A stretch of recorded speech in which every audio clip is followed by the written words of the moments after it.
Chapter 43. A Toast to Trouble.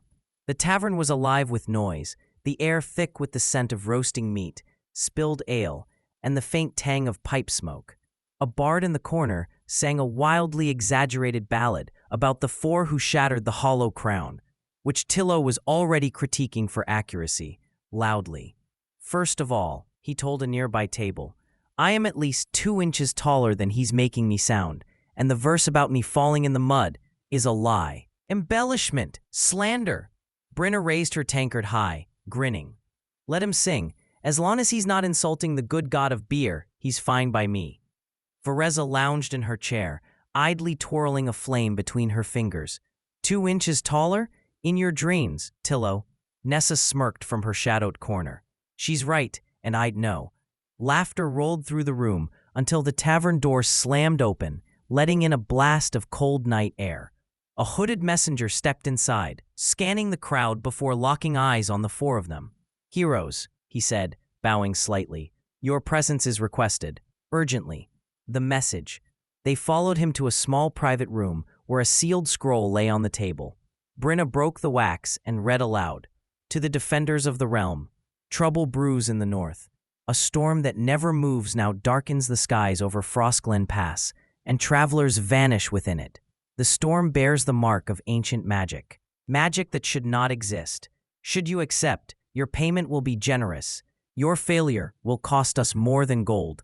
Tillo leaned back in his chair. A storm that doesn't move. Sounds like a trap. Sounds like fun, Vereza countered, already picturing the lightning she could call down. A show of new power before they could answer. The messenger's hand twitched toward the dagger at his belt, but he never drew it because Tillo leaned forward, his voice dripping with casual malice. You know, the halfling said, I've met sharper butter knives than you.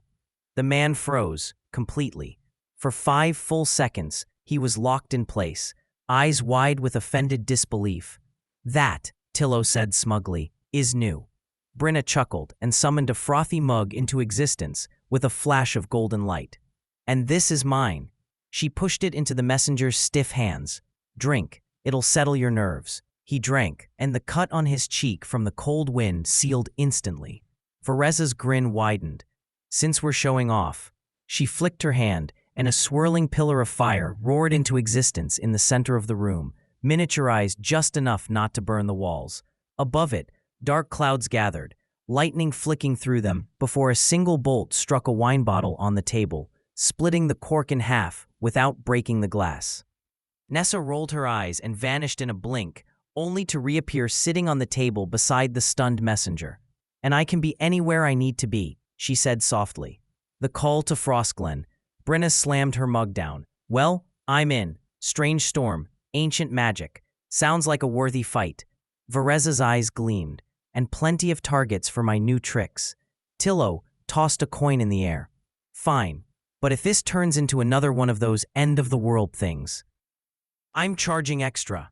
Nessa's voice was calm, but her smile was sharp. Let's go see what waits in the storm.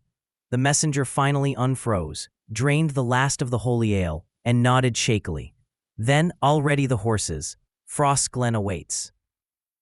Chapter 44. Into the teeth of the storm. The road to Frostglen wound steadily upward, the air growing colder with every mile. Snow began to fall long before they reached the pass, but it wasn't the gentle drift of winter. It came in sharp, slicing flakes that stung against their cheeks and rattled against armor. By the time they reached the mouth of the pass, the world ahead was swallowed in a wall of swirling black clouds, lit from within by constant flashes of blue-white lightning. Tillo peered into the roiling dark. You know, normally when I walk into something that looks like it wants to kill me, I expect to be paid first. Brenna tightened the straps on her shield. Stop whining. We've walked into worse. Name one, Tillo challenged. Brenna opened her mouth, then thought better of it. Fair enough. The storm stirs. As they stepped into the pass, the wind howled around them, but the sound was wrong. It wasn't just air moving. There was rhythm in it. Breathing. Nessa's voice was almost lost to the gale. It's alive. The snow shifted under their boots, and from the drifts rose shapes. Tall, human-like figures made of ice and wind, their eyes glowing pale blue. Each carried a spear of jagged frost. Vereza's grin widened. Finally, new powers unleashed. She raised both hands, and a tornado of flame roared to life, twisting upward into the storm. The ice creatures staggered back, their forms melting at the edges. From above, a thundercloud swelled into being, lightning snapping down in precise, surgical strikes that shattered spears before they could be thrown. Tilo darted between them, flashing a wicked smile. "You look chilly. Let me warm you up," with humiliation. His insult hit like a slap of magic, freezing one of the creatures mid-step for just long enough that Nessa blinked behind it and buried a dagger in the gap between its icy plates. Brinna charged forward, summoning her war goat with a burst of golden light. The beast slammed headfirst into the nearest foe, horns shattering its chest in an explosion of frost. She tossed a conjured mug of holy ale to Nessa mid-fight, the halfling downing it without breaking stride as her wounds knit shut. The heart of the pass. The storm's rhythm shifted, growing faster, harsher. The clouds ahead twisted into a vast, jagged maw of ice and wind, and a voice boomed through the pass. "The path ends here. Leave or be unmade." Vereza's eyes narrowed. "I vote no." Tilo sighed. "I hate it when you're the one doing the voting." Brinna raised her hammer. "We end this storm before it swallows the north." Nessa vanished and reappeared far ahead, her voice carrying back through the wind. "The heart's inside that maw. We take it out, the storm dies." The wind screamed louder. Snow began to whip into blinding walls. They pressed forward. Chapter 45. Eye of the Tempest. The maw of the storm swallowed them whole. Inside, the world was an endless whirl of spinning snow and lightning. The ground beneath their boots was a shifting mix of ice and air, sometimes solid, sometimes not. Above, the clouds churned like the belly of some massive beast. At the center hovered the heart of the storm, a crystalline sphere the size of a cart, suspended in the air and spinning slowly. Every time it turned, it sent a pulse of energy through the chamber, whipping the winds into a frenzy. Brinna leaned into the gale, shouting over the noise. "We destroy that, and the storm dies. Or it kills us all," Tilo yelled back. "Either way," Vereza called, "we're doing it with style." The storm fights back. Shards of ice shot from the clouds like arrows. Nessa blinked from place to place, snatching one out of the air before it could impale Vereza. Brinna's wargoat charged through the wind, battering a path forward with lowered horns. The heart pulsed again, and new forms emerged from the snow. Storm wraiths, their bodies all mist and lightning. They struck fast, disappearing into the blizzard after each hit. Combining powers, Vereza raised her arms, summoning a massive thundercloud. But the storm was too chaotic, scattering her lightning before it could strike. Tilo, ducking between the wraiths, shouted, "You need a funnel. I can make you one." He darted toward a cluster of wraiths, unleashing a string of insults so vicious they froze in mid-attack. Nessa teleported into their circle, spinning her blades to draw their attention. With the enemies clustered, Brinna charged her goat straight through them, clearing a direct path for Vereza. "Now!" Brinna roared. Vereza hurled a tornado of fire directly into the thundercloud, superheating the air and forcing the storm's winds into a narrow spiral. Lightning struck, every bolt finding its mark on the heart. Cracks began to spiderweb across its surface. The last push.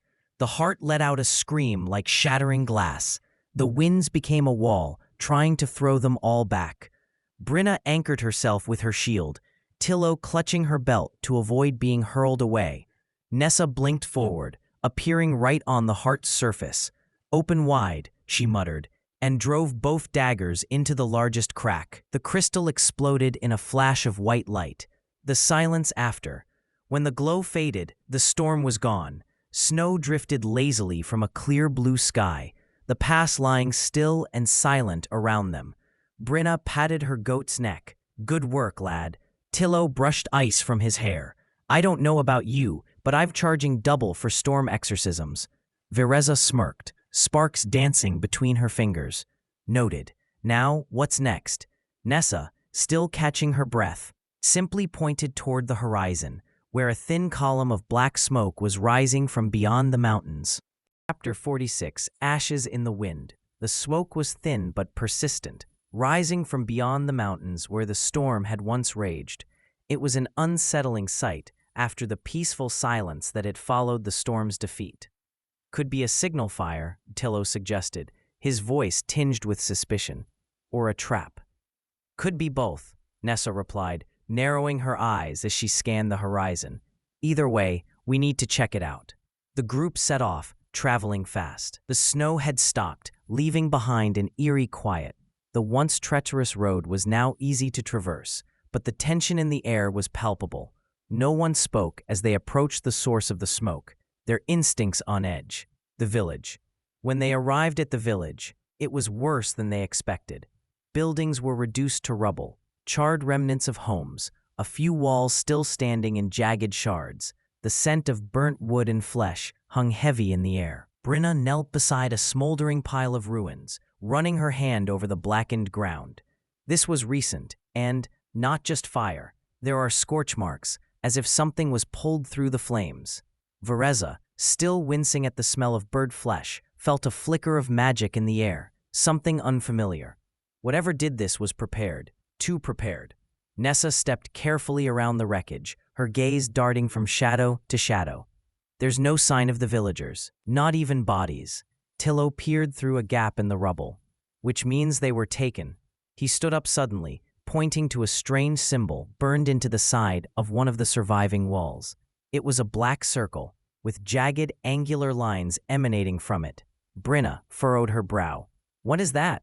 Vereza's eyes narrowed. I've seen it before, on the Hollow King's followers. But this is different, new. Whoever is behind this knows exactly what we can do. End.